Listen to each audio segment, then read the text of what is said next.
আসসালামু আলাইকুম। এখন আমি কথা বলবো নীলচক্র মুভিটা নিয়ে, যেটা গত ঈদে বাংলাদেশে মুক্তি পেয়েছিল এবং কেমন ছিল এই মুভিটা, এটা নিয়ে কথা বলবো।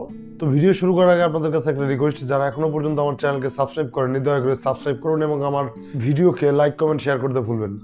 শুরুতেই যদি আমি এই মুভি নিয়ে বলতে চাই তাহলে একটা কথাই বলবো যে এই মুভির যে স্টোরি, সেই স্টোরিটা খুবই সুন্দর, কিন্তু এই স্টোরির যে প্রেজেন্টেশন বা এই স্টোরিটা যে লেভেলের প্রেজেন্টেশন ডিজার্ভ করে সেটুকু পায়নি। কেন বলছি পায়নি? কারণ এই মুভির যে স্টোরি সেটা খুবই বর্তমান সময়ের সাথে রিলেভেন্ট এবং এটা বর্তমান সমাজকে রিপ্রেজেন্ট করতে পারে। বর্তমান সময়ে আমাদের যে প্রযুক্তির ব্যবহার এবং সেটা কতটুকু ভয়াবহ পর্যায়ে চলে গিয়েছে সেই জিনিসটাকে খুব ভালোভাবে এই মুভিতে দেখানো যেতে পারত, যদিও সেটা এই মুভিতে ঠিক সেভাবে যতটুকু আশা করেছিলাম আমি মুভিটা দেখার আগে ততটুকু ডেলিভার করতে পারে নাই। কেন বলছি? কারণ বর্তমান হচ্ছে সোশ্যাল মিডিয়ার যুগ। বাংলাদেশের বা পৃথিবীর প্রায় ম্যাক্সিমাম মানুষই সোশ্যাল মিডিয়াতে আসক্ত এবং তারা নিয়মিত সোশ্যাল মিডিয়া ইউজ করে। বাংলাদেশে এই বিষয়টা তার ব্যতিক্রম না। বিশেষ করে বাংলাদেশের যে টিকটক বলি বা ইনস্টাগ্রাম বলি বা ফেসবুকের রিলস বলি, এই যে রিলসের যে ট্রেন্ডগুলো চলে আসছে, এই জিনিসটা বাংলাদেশে প্রায় সব যুবক যুবতী ব্যবহার করে এবং এর প্রতি আসক্ত। প্রত্যেকটা যুবক যুবতী আমার মনে হয় প্রায় 90%-এরও বেশি যুবক যুবতী চায় যে ফেসবুকে বা ইনস্টাগ্রামে বা টিকটকে রিলস আপলোড করতে। এবং এই জিনিসের যে একটা খারাপ দিক আছে বা এর যে সাইড ইফেক্ট আছে, এর কারণে মানুষ বিভিন্ন কারণে বিভিন্নভাবে ট্র্যাপের শিকার হচ্ছে বা পর্নোগ্রাফিতে চলে যাচ্ছে নিজের অজান্তেই। বিশেষ করে মেয়েরা, এই জিনিসটাকে এই মুভির মাধ্যমে দেখানোর চেষ্টা করা হয়েছে, যদিও সেই জিনিসটাকে ঠিক সেভাবে উপস্থাপন করা হয়নি বা সেভাবে এই জিনিসটাকে তার মেকার্সরা উপস্থাপন করতে পারেনি।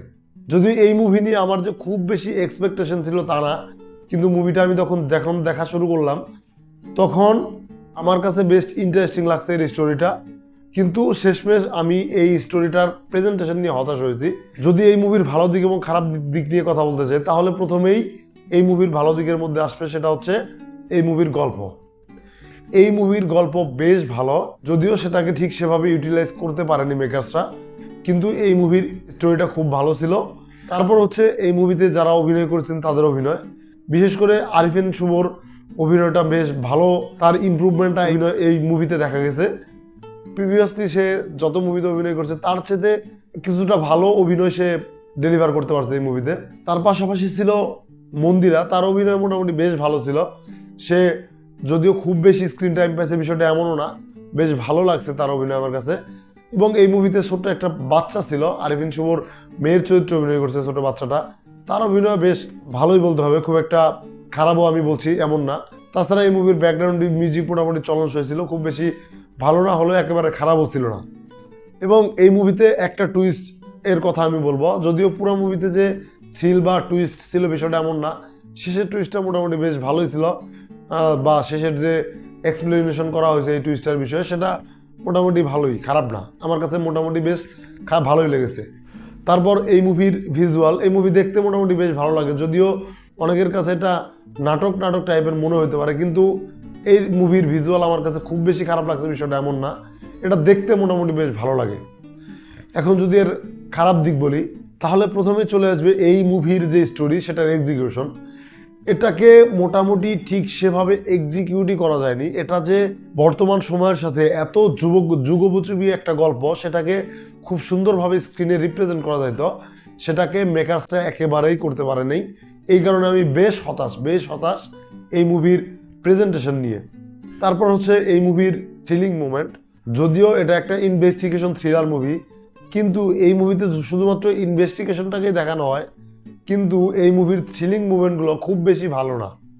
সত্যি বলতে এই মুভির থ্রিলিং মুভমেন্টগুলো আমার কাছে খুব একটা ভালো লাগে নাই, সেটা আমাকে এই মুভির যে স্ক্রিন প্রেজেন্ট সেটার সাথে খুব বেশি এঙ্গেজ করতে পারে নাই। এবং এই মুভির যে ক্যারেক্টারগুলো ছিল সেগুলোর সাথে আমি খুব সেভাবে এঙ্গেজ হতে পারিনি এবং সেটার সাথে ইমোশনালি কানেক্ট হতে পারিনি। তারপর এখানে প্রথমেই মুভির শুরুতে আরিফিন শুভকে যে দেখানো হয়, আরিফিন শুভ মূলত থাকে একজন ডিবি অফিসার এবং তাকে মূলত সাসপেন্ড করা হয়। এবং কেন সাসপেন্ড করা হয় এই জিনিসটাকে ঠিক সেভাবে দেখানো হয় নাই, যে জিনিসটা আমার কাছে খুব একটা ভালো মনে হয় নাই। যাই হোক, মোটামুটি বাংলাদেশের বর্তমান সিনেমা ইন্ডাস্ট্রিতে বেশ ভালো ভালো পরিচালক আসছে, ভালো ভালো গল্প হচ্ছে। এরকম গল্প আরও আশা করি আমি, এবং এই জিনিসগুলোকে ঠিক সেভাবে এক্সিকিউশন আশা করি। আজকের মতো এই পর্যন্তই, সবাইকে ধন্যবাদ।